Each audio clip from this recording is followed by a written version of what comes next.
Papa, nya, ako ang lalaking hinahanap ninyo.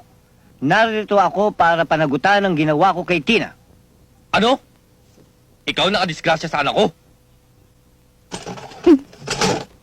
Tina, anong ginagawa mo rito?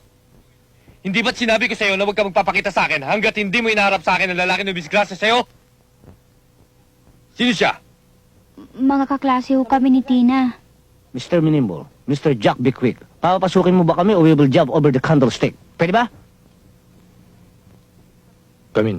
Thank you for you and happy condolence. Teka, di ba yun ang tatay ni Maricel Axa sa ganda babae, ganda lalaki? Kasali ako doon. Alam ko, cutie. Pasok na, Ututino.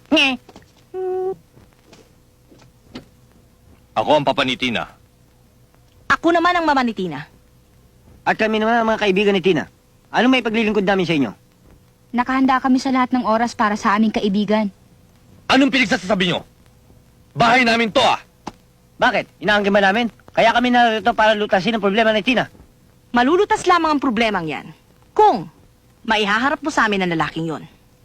Kaya kami nandito para hindi masira ang maganda niyong pagtitinginan. Anong ibig mo sabihin?